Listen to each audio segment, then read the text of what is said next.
Welcome back to another episode of Drink Tales. And today is Cinco de Mayo. Woo! Yeah. Woo! Cinco de Mayo is known for a lot of people to be a drinking holiday. But there is actual history to Cinco de Mayo. Why it is so important. Why it is celebrated. But we are a drinking channel. So we're gonna do some drinking today. With that said, let's get right into today's episode. What are we doing? We have a beer here. Now, usually Cinco de Mayo and drinks are a little bit more elaborate than just a beer. Well, this was one of the beers that we had for our Mexican beer showcase in the last episode. And I saw what type of beer it was, and I said, ooh, I could use this with something. So this is Chihuahua. A lager brewed with lime and salt. The original Mexican-American lager. Product of the USA. So it's a Mexican-American lager. Okay. And you saw that it was brewed with lime and salt. And if you know anything about your drinks, you know those two ingredients are usually associated with a margarita. Yes, they are. And I said in a previous video, as a matter of fact, it was the last video, that, you know, anybody can do a margarita for Cinco de Mayo. Yes, they can. Let's do something different. So what I'm going to do today, and I'm hoping it actually works, because I have never tasted this beer before. As you can see, the beer is unopened. I have never tasted this brand of beer before. Me neither. So what we're gonna do, my proposed drink is going to be a margarita inspired shandy. Which would mean, you know, if you know what a shandy is, it's like lemonade and beer, pretty much. So what I did is, instead of lemonade, we're gonna do limeade. So I made a limeade, and then I'm gonna add tequila to it and the beer. Okay. Now, I don't know how Trying to get people fucked up. Now, of course, we don't know how this is going to taste, because, once again, we have not tasted this beer yet. So I feel like we should do that now before we, you know, get into the tasting, get into the making of the drink. So I don't know what order you're gonna do things as far as when you make the drink, but I'm thinking maybe you should make the drink up to a point, and then when you're ready to put the beer in, we taste it. That sound good? So, yeah, we can do that. Okay. I don't mind. Just so we don't lose since we don't really have to do much in terms of production and mixing and stuff like that, it's gonna be built in a glass. But before we even build anything in the glass, I wanna rim it with sugar. Okay. I mean salt. Margarita salt. Now, for those of you that like your glass rimmed with salt, you go ahead and do this. I do not personally like my margaritas with a salt rim of any kind. I'm the same way. So, you know, I'm just doing it for you guys, and for some reason it's not working like it should. But you know what they say, at first you don't succeed, force it until it works. Yep.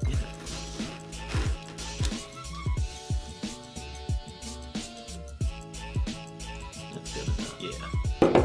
That's fine. Everything is fine. The building's on fire. Everything is fine. So we have our glass rim, and now what's up? And our. So I'm gonna do I'm only gonna do an ounce of tequila because I don't want the tequila to take away from the Shandy. I just need a tequila flavor. So we're gonna do an ounce, maybe half an ounce in any future designs of this. And our shandy is usually 1/2 beer, 1/2 lemonade, or in this case limeade. So I'm gonna add our half of limeade. Now you make this limeade in an interesting way. This isn't a typical limeade. Why don't you tell us about it? It is not. So I wanted to get the purity of the lime flavor. So what I did was I did an oleosaccharin with lime pills.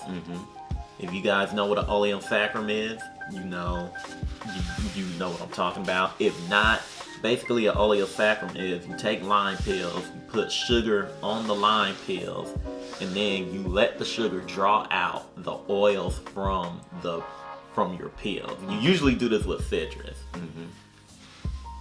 You let them draw out the oils from the pills, and that's where your flavor lies. And then you mix it with more sugar and water to create a syrup. So I did that and then added lime juice to do a limeade.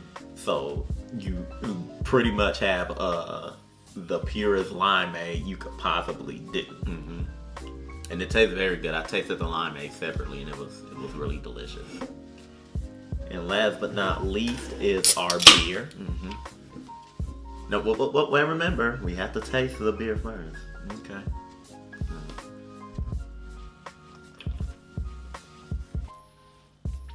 What we talking? Compared to the other ones, what do you think? It's kind of the same, I'm not gonna lie. It's light, but you have that tanginess from the lime.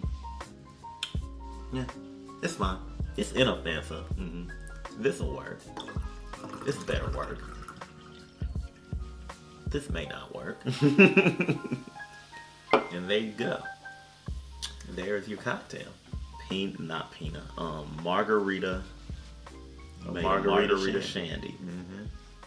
Okay. Let's see what we are working with.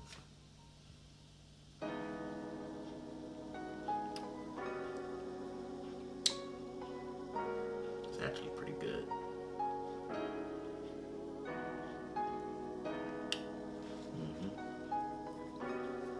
And I didn't drink from the salty side, but I can taste a little salt. And it meshes very well. It's actually pretty good. It's delicious.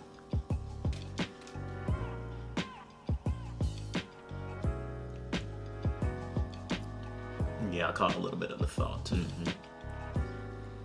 I taste the limeade. I taste the beer. You can even get the hint of tequila that you were talking about in there as well.